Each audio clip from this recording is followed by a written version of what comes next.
Hello viewers, আসসালামু আলাইকুম। আশা করি তোমরা সবাই অনেক অনেক ভালো আছো।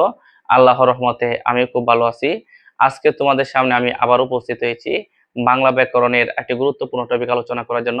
ভিউয়ার্স, আজকে আমরা আলোচনা করব বাক্যতত্ত্ব নিয়ে। বাক্যতত্ত্বের অনেকগুলো প্রকার আছে, যে কোনো একটা প্রকার নিয়ে আমরা আজকে আলোচনা করব। এখন প্রথমে যদি আমরা বলি বাক্য কাকে বলে, ইংরেজিতে যেটা সেন্টেন্স বলি, বাংলাতে আমরা বাক্য বলি। তাহলে বাক্য বলতে আমরা যা বুঝবো, সেন্টেন্স বলতে আমরা তাই বুঝবো। তাহলে প্রথমে আমরা বলে নিই বাক্য কাকে বলে। কয়েকটি অর্থবোধক শব্দ একসাথে যুক্ত হয়ে যদি বক্তা সম্পূর্ণ মনের ভাব প্রকাশ করে, তাকে আমরা কি বলি? বাক্য বলি। এখন তাহলে একটি বাক্যের ভিতরে তিনটা শব্দ থাকতে পারে, চারটা শব্দও থাকতে পারে, এবং প্রত্যেকটা শব্দের কি থাকবে?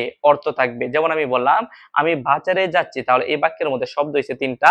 আমি একটা শব্দ, বাজার একটা শব্দ, এবং যাচ্ছে একটা শব্দ, এবং তিনটা শব্দ একসাথে যুক্ত হয়ে যে তোমার সম্পূর্ণ মনের ভাব প্রকাশ করছে, এই কারণে এটাকে আমরা কি বলতেছি?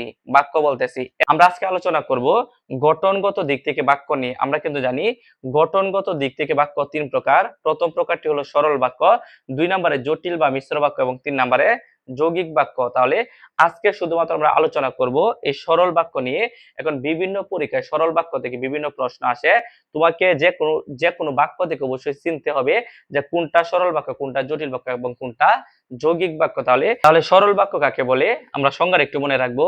বাক্যে একটি সমাপিকা ক্রিয়া থাকবে। তাহলে সরল বাক্যটা চেনার জন্য অবশ্যই তোমাকে সমাপিকা ক্রিয়াটা মনে রাখতে হবে। আমরা কিন্তু জানি ভাব প্রকাশের দিক থেকে ক্রিয়াপদ দুই প্রকার, একটি সমাপিকা ক্রিয়া আর একটা অসমাপিকা ক্রিয়া। আমরা জানি কোন ক্রিয়াপদ বাক্যে ব্যবহৃত হওয়ার পর বাক্য যদি সম্পন্ন হয় ওইটা সমাপিকা ক্রিয়া, আর বাক্য যদি অসম্পূর্ণ থাকে ওইটা অসমাপিকা ক্রিয়া। যেমন আমি বললাম আমি ভাত খাই, যেহেতু খাই দ্বারা সম্পন্ন বুঝাইছে, খাইকে বলতেছে আমরা সমাপিকা ক্রিয়া। এখন আমি বললাম আমি ভাত খেয়ে, বাক্য যেহেতু এখনো অসম্পন্ন রয়েছে, এই কারণে কে আমরা কি বলতেছি? অসমাপিকা ক্রিয়া। তাহলে সরল বাক্যের সাথে মূলত সম্পর্ক রাখার সমাপিকা ক্রিয়া।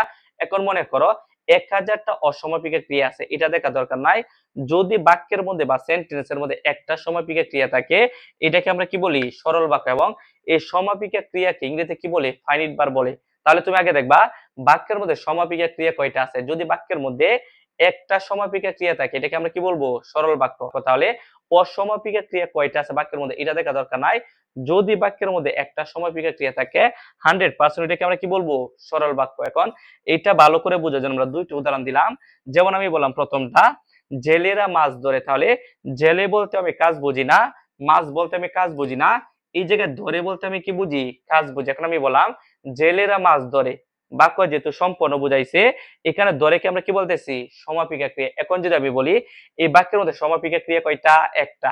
যেহেতু এই বাক্যের মধ্যে একটা সমাপিকা ক্রিয়া, 100% এই বাক্যকে আমরা কি বলবো? সরল বাক্য। তাহলে এই ধরেকে বলতেছি আমরা সমাপিকা ক্রিয়া।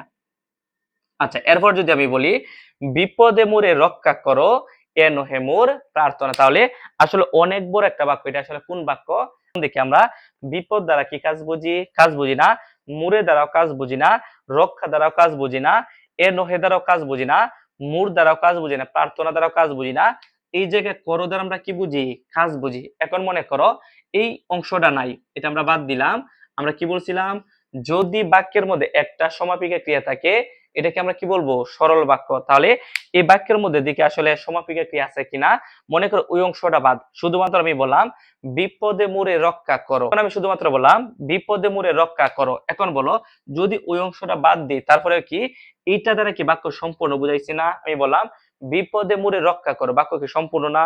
যেহেতু সম্পূর্ণ বুঝাইছে বা সম্পূর্ণ বুঝাইছে, এই কারণে এটাকে আমরা কি বলতেছি? সরল বাক্য। তাহলে ভিউয়ার্স, আজকে আমরা সরল বাক্যটি শেষ করে দিলাম। তোমরা এই সরল বাক্যটা কেমন বুঝছো অবশ্যই আমার এই ভিডিওর কমেন্ট বক্সে জানাবে, এবং পরবর্তী ক্লাসে অবশ্যই বাক্যের আরো যে কয়েকটা প্রকার আছে ওইগুলো আমরা ধারাবাহিকভাবে শেষ করব।